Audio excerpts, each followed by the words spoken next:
All right, everyone, our next presenter is Mark Bruhn from Ren Isaac. He's going to be talking about information sharing and cybersecurity fitting the puzzle together. Thank you, Mark.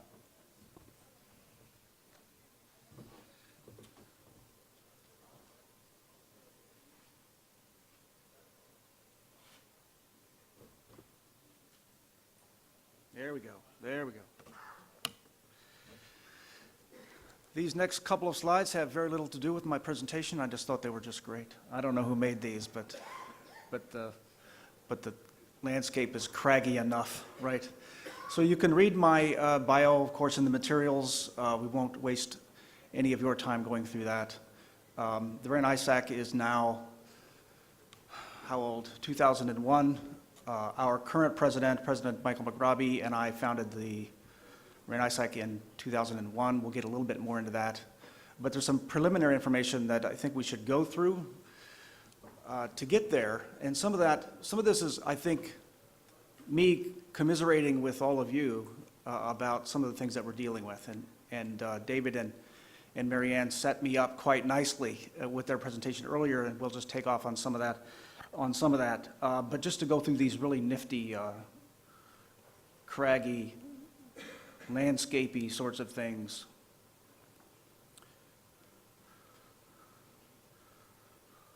That was nifty, right? Okay, so where's my overview here?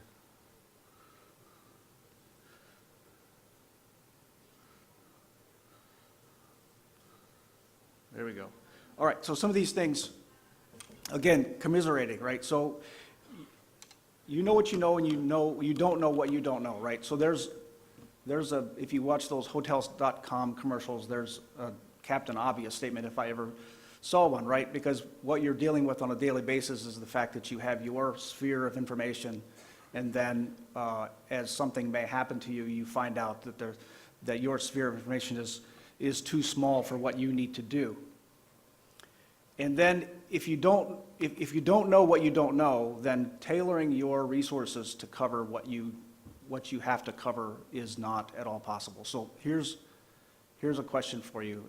It'll be very interesting to see how many people sort of own up to this, but how many of you would claim that you have all of the resources that you need to cover all of the assets that you need to cover? Yeah, exactly.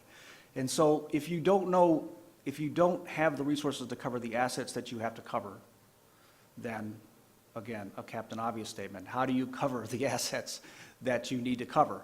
And how do you know that you're not over-covering, that is, over-protecting, over-defending things that don't need to be defended that way?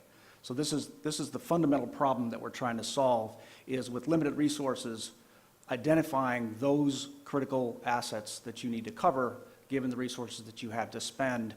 And I'm not suggesting you ignore other assets, though there may be some of those that you want to ignore or can ignore. It's just that you treat a lot of the other assets sort of lightly. So you need to know what you need to know, and you need to have a variety of information resources in order to find out what you need to know. And so if you pay attention to the wrong information resources, and either David or Marianne said this in their presentation earlier, then you're going to be applying the wrong information, you're getting the wrong information, you're giving the wrong information. And so I added this simply because I really like that picture. So we all know, as we worked in this space for as long as some of us have, I've been working in this space for, well, not counting my military days, over 30 years.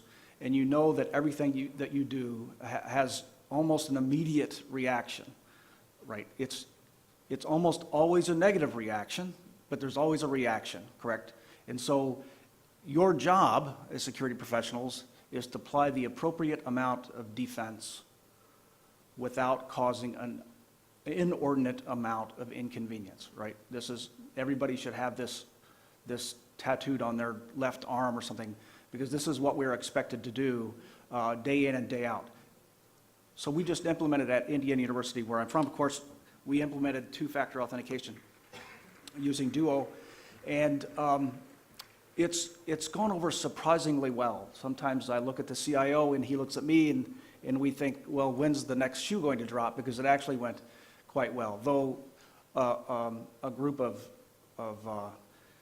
involved, engaged students created a anti-duo Facebook page, which is their want to do, right? Students will take to social media when they want to protest something, and it had everything in there about inconvenience and all of that.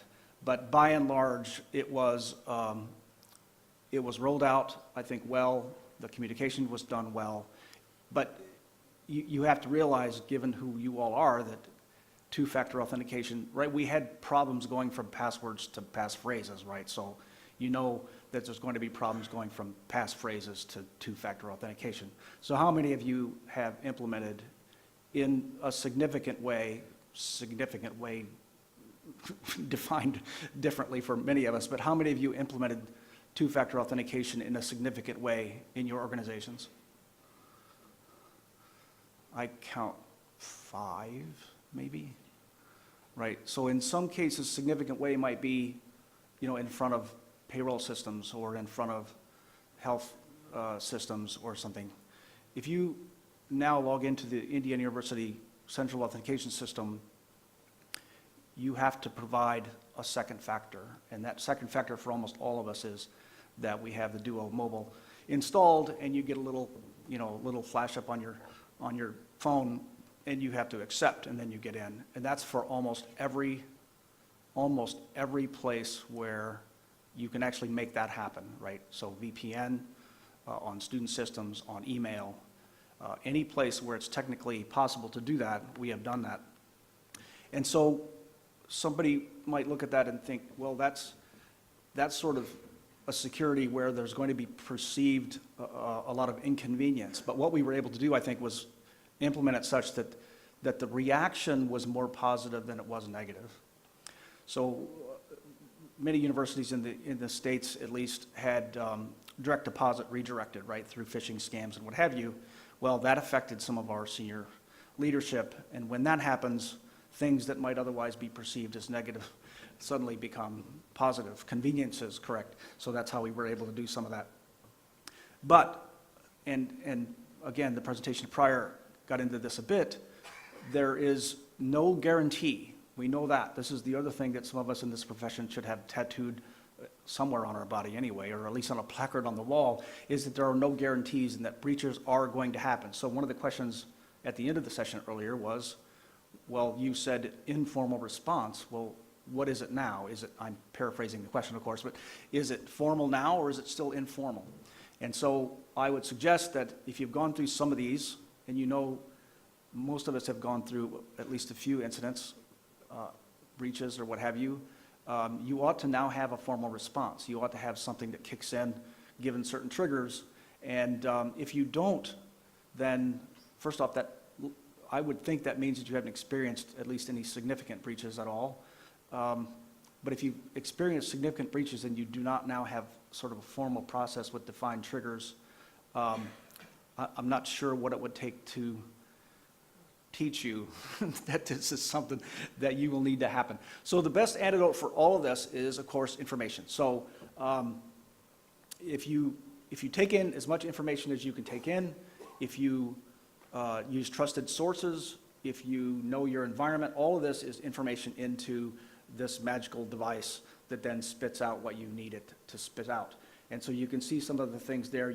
You're involved in all of these, probably each of you, and so you can look at some of those things and figure out why information is needed and where it would be applied.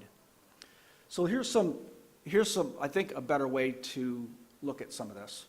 So if you're looking at information sources, first at internal, you have to have a good asset management. You have to have good inventories. And continuing with our survey, how many of you, and clearly this is, I don't want to say easy, but it might be a bit easier for smaller organizations where, the number of assets is a lot smaller, but how many of you think you have a good handle on all of your database and your systems assets? You can put your hand to a list of assets across the entirety of your organization.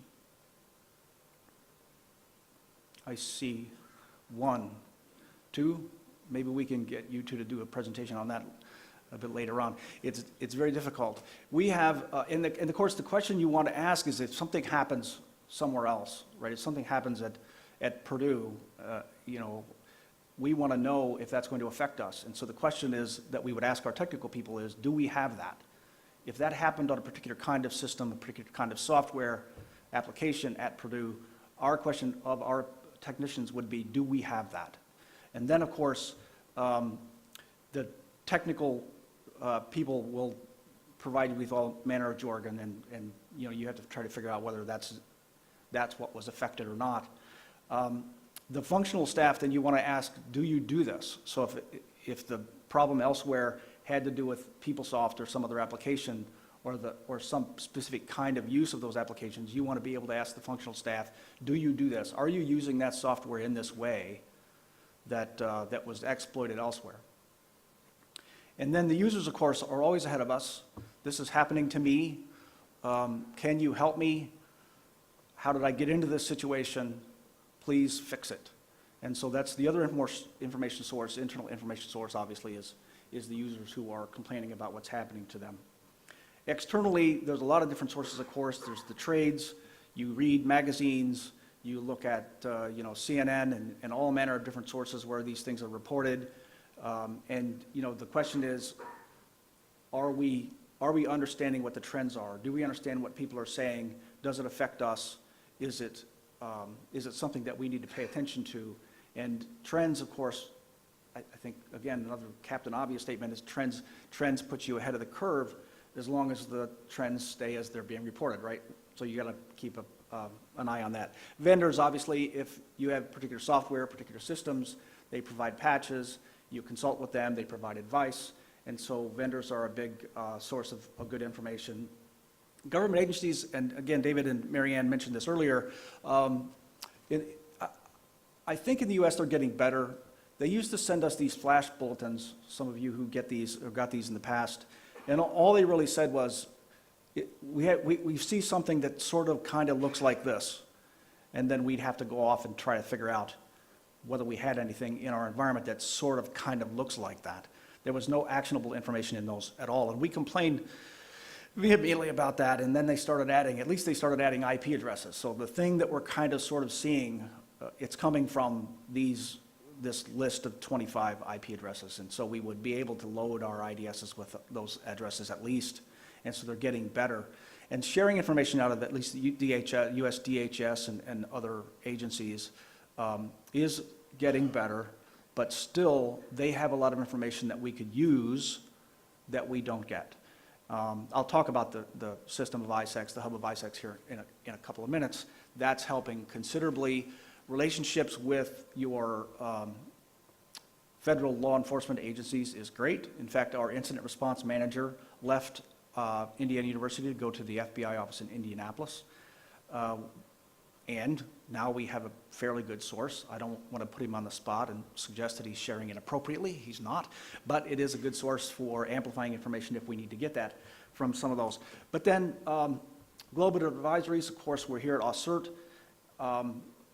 USCERT is, I know our Carnegie Mellon colleagues have been here, but it's been up and down, and some of the information that you get from them is old and just sort of serves to confirm things that you already know. We're getting more and better, I think, current information from there as well. So some of those certainly are sources. Things like this might impact you sorts of questions. Professional colleagues, you're all sitting here in this conference for exactly that same reason. Contacting each other, knowing each other, meeting each other at these places. Are you seeing this in your environment? And then sharing information like that, I think that's primarily what the REN-ISAC is all about. Trust communities, and again, presentation before this was all about trust, really, and having problems with internal trust yet, which is a little concerning, especially, again, if you haven't formalized your response procedures and the right people aren't at the right table at the right time, that trust might be a problem. But essentially, what you get out of the trust community is more detailed information that the party who's sharing it thinks has some sensitivity and doesn't want it to get more broadly shared. And so within the trust communities necessarily have to be small. You can't have 38,000 people in a trust community and expect the trust to be solid. And so, we talk to other people. Obviously, IU is a member of the REN-ISAC, so we get information in the REN-ISAC, participate in conversations. But in the secure list, there's people asking pretty detailed questions about what other people are seeing and how they're dealing with it. And presumably, with the information sharing guidelines, that information is not out there in the world. And in the old days on the educational security list, for example, things would be shared, and then 20 minutes later, a reporter from some magazine would be calling and asking you about it. That's not supposed to happen in the REN-ISAC trust community. Now, the last thing there is, and we're looking very closely at this, one thing that the ISACs by and large do not do, and that is automated remote mitigation. Now, we're trying to work through this in the Big Ten Conference, which is now called the Big Ten Academic Alliance. It used to be called the CIC, if you care at all. But the BTAA is all the schools in the Big Ten Conference. We're trying to work through this, and it's still, even in the Big Ten and certainly across higher ed everywhere, the capabilities, the capacity and capabilities across our institutions still varies wildly. In fact, some of us farm out our network management and all that still, and really have little to do or say about how our networks are run. But some of the capabilities are minimal, and some of the capabilities are obviously advanced. Those with engineering schools and the security people who rely on their engineering schools, I think, are well advanced. But automated mitigation out of a REN-ISAC out of an ISAC is, I think, at this point unheard of. And so we're working sort of beside the REN-ISAC as it relates to this automated mitigation. And just to put a finer point on that, if you picture a huge Splunk blob managed somewhere, and all of the member campuses feed their logs into that huge Splunk blob, right? The more information you have, the better the view of what's happening, right? So you can correlate information, you can be confident that a certain thing is happening because it's happening in a lot of different places. So if you push all of that into the same blob and somebody does that analysis, that's the first part of it. But then the second part of it is, if somebody sitting centrally in a SOC sees something bad happening to a particular campus, then where we want to be is that person sitting in that central place can actually affect what's happening on the network on that campus, right? So if something's bad happening at Penn State and the central SOC sees that bad thing happening, they want to be able to, the goal is to have somebody actually affect, block, terminate connections, whatever it is, black hole devices, whatever it is on those other campus networks. And again, that recognizes that the more information you have, the better off you are. It also recognizes the fact that a lot of campuses, as I said, still don't have the capability, the advanced capability to do some pretty nuanced things on the networks. And if we can provide that service, then that's sort of where we're going to go. So what are ISACs? I think Mary Ann mentioned presidential decision directives earlier. PDD 63, signed by President Clinton, whenever that was, established this hub of ISACs. And you can see there what they're for. They're trusted entities that share information within the membership. Some of them, most of them charge for membership. I don't think the MS ISAC does, because I think it gets government funding.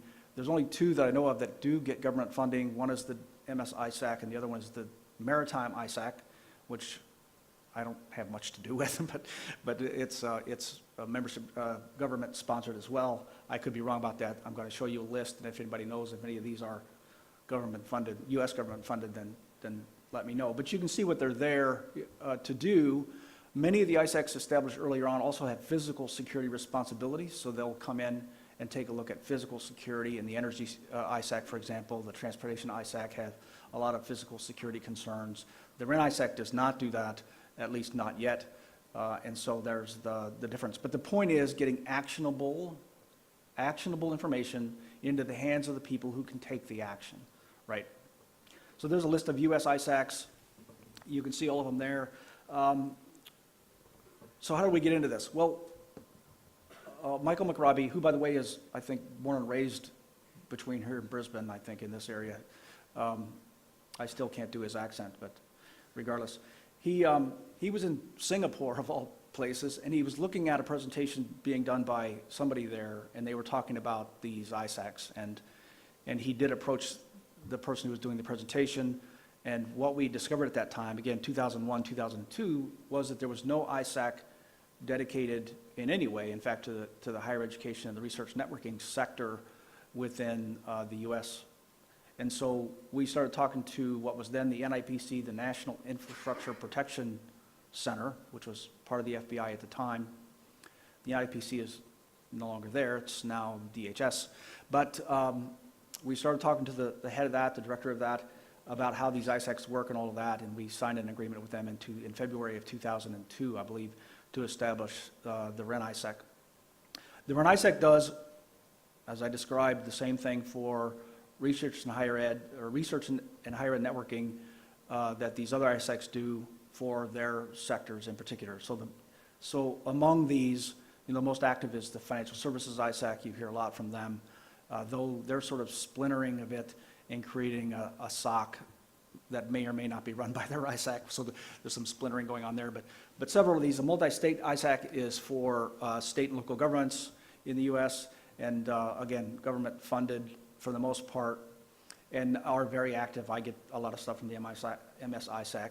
Public institutions in a state could belong to the REN ISAC and the MS ISAC, and that, of course, means that we get comparisons all the time about what they're doing and we're not, or what we're doing and they're not. What ties them together is the bottom of the asterisk there is the National Council of ISACs. So Kim Milford, many of you know Kim, is the executive director of the REN ISAC. She attends the meetings of the ISAC Council, National ISAC Council, and that's, I'm not going to use the word governing, but that's the advisory council sort of for the ISACs. So what is REN ISAC specifically? Again, it just goes back to the same thing that we've talked about related to all the ISACs. The point is to get actionable information, actionable, usable defense information into the hands of the practitioners. And we get that, again, from a variety of sources. The discussion list on the REN ISAC is very active around all manner of software. Many of you are on that. I monitor it a bit, but you know that what you see there. And again, it's a trusted environment. The problem with the trust environment is that, as I said earlier, it can't be vast. I don't think you can use vast community and trust community in the same sentence. It just doesn't work very well. And so right now we have, I think, 700 institutional members. That is 700 universities and research centers and hospitals who are members, and another, and representing those, I think we're now close to 2,000 individual representatives of those. So 2,000 people on a list talking about a variety of things. You have to be vetted, but the goal is to get more institutions represented. Again, we want to serve campuses that sort of can't serve themselves, that don't have the capacity, don't have the capability to do a lot of the information gathering and application of defenses. And so we need to grow that. But in order to keep the trust relationships, the trust community intact, how do we grow it and keep that intact? Okay, I think I said that a couple times. We have, again, hosted as a part and parcel of Indiana University. We have a governance board, and a set of bylaws, and so we do have 6, 7, 8 members of a governing board elected out of the membership, and I'm the appointed member for Indiana University for that. And there are a couple of other groups, a technical advisory committee, or a group, TAG, and there's also a membership advisory committee. And those are very active in obviously seeking out and serving the members. The TAG is the technical group that talks about what services the communities need, right? So we want to provide services and we provide data sources that the community needs. We're not just going to sit there and sort of decide on our own what it is that our membership needs. And so we do have a couple of groups that work on that. Again, 530 member institutions, over 1,700 individual members. There's no restriction on the number of individual members a campus, an institution can join. I think IU, in fact, has 15 or 16, perhaps. All of the people in our security office, in our incident response team, are all members. there's a criteria that you have to satisfy. It has to be part of your, it has to be the majority of your job. That is cybersecurity and security and privacy has to be the majority of your job. That's the criteria. So by the numbers, you can see what kind of institutions we have. The number on the previous slide was 530. The number on this side is 544. So between the time I moved those two slides, we gained 14 members somehow. I'm not sure exactly how. But you can see the kinds of institutions that we serve there. And we do have a considerable number of non-US members. The membership is open certainly to the Five Eyes countries. Others we would take it, under consideration. I think the last list I had, there were, I think, 5, 6, or maybe 7 Australian universities, institutions who were members. Are there members in here? Well, there you go. That's about 5 or 6. So, so that bears that out. The point to be made on this slide, though, is that, or in this section, is that we don't, when they discover a threat for a .edu, if that .edu is not a member, that information goes to that campus anyway. In fact, if .com is implicated in something that we see, it goes to that .com as well. But you don't have to be a member to be sort of the beneficiary of some of this threat information. One of the best examples is that we have alerts on sites where password files or credential files are pasted in a lot of cases. Pastebin, for example, you'll get an alert and a dump from something found on Pastebin if it has credentials in it that has your domain in there, and that will go to any institution who has, in that case, it's all .edus because we have to stop somewhere as it relates to those big dumps, but any .edus implicated with domains in that pasted credentials file will go to those .edus, and then you do with them what you think you ought to do with them. Certainly you should evaluate those for current credentials, right? And then scramble those passwords and do all of that kind of thing. But that's just an example of where we would take something off of a site and send it to any EDU that's implicated. So RenISAC serves as the CSERT for at least US EDUs. And so you can see the number of notifications done there, total across the quarters. We are well advanced of that already here in 2017. So again, a lot of these alerts are necessarily automated, but there is a good bit of back and forth. We'll drop something on the discussion list, or we'll take something from the discussion list and do some analysis. There's a lot of very active discussion in a lot of different places. People who see something strange on their network will drop that on the list and say, this seems to be strange on our network. Has somebody else seen this? What does it mean? And what have you done? So there's a lot of that going on. But there are some, how do I put this? There's some dark sources. So we first started this, the first analyst that we had, Gabe Iavino. Some of you may know Gabe from way back, but I used to say that we're going to tie a rope around Gabe's waist and throw him into the dark side and then pull him back and see what's stuck and what we have to react to. So they do have some sources that we can't really talk about, though I'm standing here talking about them. We won't name them. But we do get a lot of sources like that, a lot of websites that, Pastebin, it just by nature of what it is, stuff ends up on there. But there's other sites that we scrape and send out alerts. Again, some more change. Look at the difference now between 2017 and 2016.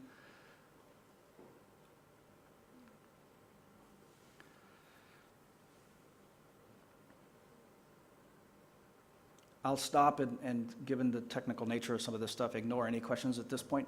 But if you have questions, I'll be glad to take those as I go through some of these.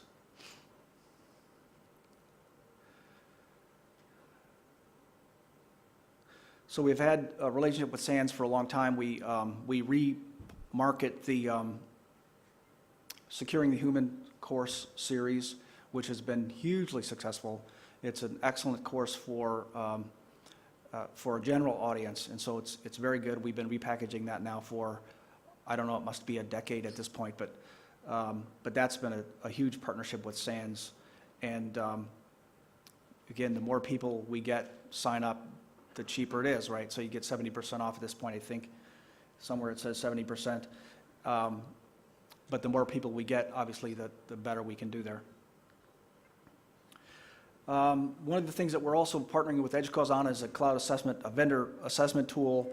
So, you know, this notion that we're putting all these resources into protecting local assets, well, obviously we all know that that's sort of being pulled apart by our leadership and our functional people saying that, you know, well, we're doing this locally and we're doing it pretty well, but gosh, you know, AWS is so much better, why can't we just put everything there? Or, you know, this cloud service that I come across whilst, you know, reading in bed at night seems like a good idea, let's take a look at that. And so all of that's being pulled apart. And so one of the things that we've done at IU for a long time is we have a 3PA, a third-party assessment program function. And every time somebody in a school or department wants to look at a separate tool that way, then it goes through that process. We send the vendor a questionnaire, a security-related questionnaire, and then we analyze that. And only when sort of we put a check mark on that questionnaire is the school or department allowed to go ahead with that relationship. What we're starting to do more, by the way, which I never thought we would be able to do, is that we're intercepting some of these requests in advance. Before they even go to procurement services, we're intercepting some of these needs. So somebody out there says, in a school or department says, we need to have something that does this, then they contact a unit within the computing department and say, we have a need to do this. And what happens there, of course, is that the computing department and all of the relationships, we're able to say, well, so-and-so school is already doing that, so let's have a conversation with them. Or we already have a university-wide enterprise contract for that, so here you go. But if it's a unique need, of course, then it goes through the analysis and becomes a unique contract, a unique service. But we're trying to intercept those things much more in advance. This is the kind of tool that is, where you ask the right questions, and it's a collective. So if somebody's, the hope is that it's a collective. So if somebody has gone through an evaluation of a particular vendor, then we ought to be able to use that, learn from that, as we are maybe looking at the same vendor, right? So this is what this is all about. The Daily Watch Report is sort of like a CERT advisory. It comes out with general information about where to go and look, what's been happening and all of that. That comes out daily. And so that's very useful. All members get that. But it's one of those information sharing things where you're not allowed to just take that then and share it more broadly. The information sharing guidelines within the REN-ISAC are pretty strict. This has been a problem. We've had people who take things out of the REN-ISAC and share it with other organizations, other people. That's a no-no. Even my own CIO is ticked off that I can tell him what to do about something or what we need to do about something, but I can't tell him where I got it. or you know, it's the old sources and methods thing, right? I can't tell him what the source and method is. I can just tell him that we have to take particular defense about a certain thing. Ops briefs, you can see one of those there. Those are more detailed. They're about more specific things. Some of you get those, I'm sure. So one of the things that we've worked on for a long time, maybe as much as a decade now, is an SES. It's sort of a SIEM. It's now called a SIF, or whatever you want to call it. This is where we take in a bunch of incident information and correlate it from all of our different sources, because again, as I said earlier on, the more information about an incident or about a particular anomaly you get, the more confident you can be that it looks that way and that it's doing those things, and then you can take particular defenses. So we do provide an SES to members.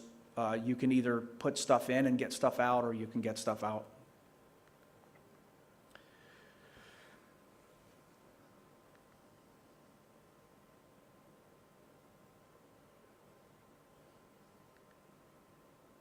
The other thing that REN-ISAC does is tech bursts. These are on a variety of topics. The last one is in fact about bylaws changes, which is sort of a businessy, sort of administrivia sort of thing. And so we do tech bursts on a variety of different things, different topics as they come up. So again, some of these I talked about. We want to change our membership guidelines. We want to reach a broader audience. We want to reach the whole subset of EDUs that have, again, less capability, less ability to do what they need to do. We want to get more of those involved in learning from the rest of us. We have to provide a larger trust environment without losing the trust, which is going to be very challenging, obviously. And then questions, right? There's the REN-ISAC-net. I think I have like 4 minutes or thereabouts. Questions? Sorry, the app isn't working today, so any questions, I'll come to you with a microphone. Somebody.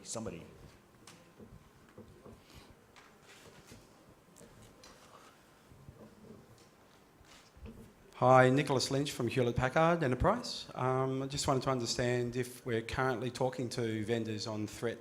So I guess we've got a program called Threat Central.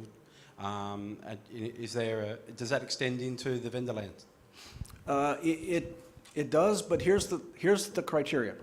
Relationships between the Bren ISAC and anything else has to directly benefit the membership, right? So we don't sort of take sponsorships, we don't take anything like that. But if we come across something that will help satisfy the mission, will directly benefit the membership, will raise all boats, right? We will certainly take a look at that. Other questions? It's almost lunch for one thing, but I just assume I did such a great job that you don't have any questions. So WannaCry, take us through, I guess, the process and how you guys responded to that. We don't have near that much time, right? So, well, what helped us, of course, was that it didn't affect the U.S. nearly as much as it did elsewhere. But we did take in, again, from the Ren ISAC. We're a member of the Ren ISAC as well as hosting Ren ISAC, so we did take that in. We took in a lot of the media accounts. We looked everywhere we could find it. The vector wasn't that difficult, right? And so there were some things that we had already done. So we just made sure we'd blocked various ports at the borders. We've had those blocked for, I don't know, decades. But we did immediately scan the network, which in our network case takes 3 or 4 days to scan the whole thing. But we did scan enterprise systems and so more close-in systems. But again, all of that is dropped. Anything that comes along like that is dropped into the top of a process. And so we have a team that convenes immediately that does the initial triage.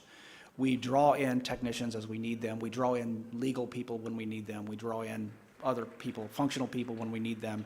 And it just goes down through that sort of, that maze where you drop the thing down in there and comes to its conclusion. And then we will block devices. Given the risk, we will block devices out of hand without prior notification. So we do it and then talk. In some cases, we talk and then block. But in this case, the patch was out in March or something, and we thought, all right, well, bad on them. We did some blocking in advance without talking. But again, it's that somebody pulls the trigger on the response when they see something like that. So the interesting part is getting people to see something like that, right? To recognize something that needs to have that process invoked. And we will do that more than we wouldn't, meaning we're liberal in calling the process. And then if 2 steps into the process, the whole thing just falls apart, we just all go home and watch TV and whatever. But in a lot of cases, it doesn't look like it might be something, smells like it might be something, you sort of feel this could be bad kind of a thing, and it's really worked out well being more liberal in putting that process into motion. Can I ask you a question, Mark? Yes. So with all the different ISACs that they've got out there, do you guys interact with each other? So like for a university like myself, we obviously have a large medical area as well as being a university. Right. So I'd assume if we were a part of 2 ISACs, there could be conflicting information. Is there an opportunity for you guys to work together, or does everyone sort of work in silo? Yeah, there's 2 answers to that question. One is, as I said, there's the National Council of ISACs. So that's, they meet, I think they meet quarterly, and they have conversations about strategy and in general and all of that. The direct relationship between ISACs really depends on which. And so some of the ISACs do more governmental work, and so we don't really interact with them that much, which is a problem. But some of them are very forthcoming. We meet with them. The relationship between an ISAC and the MS ISAC, the multi-states ISAC, is great because our membership overlaps quite a bit, which is going to cause that anyway. Our relationship with the FS ISAC is good. With the IT ISAC is good. But really, it's meeting in the middle is where we get the information. Now, we do not, I have to be careful here too, but we don't, you know, we don't get a call at 2 o'clock in the morning from somebody at the FS ISAC. You know, if they have somebody sitting in DHS, we don't get a call at 2 o'clock in the morning on our watch desk about things that they think we should see, and that needs to be fixed. And so it's more strategic, it's more after the fact when we have conversations, so it's not as good as it should be. And then the other answer is we get information from some of them sort of through individual relationships than we do anything else, but you can't really cite those as official, right? Thank you all so much, and thank you, by the way, for inviting me. This place is great. I really love it here. Can we all please thank Mark?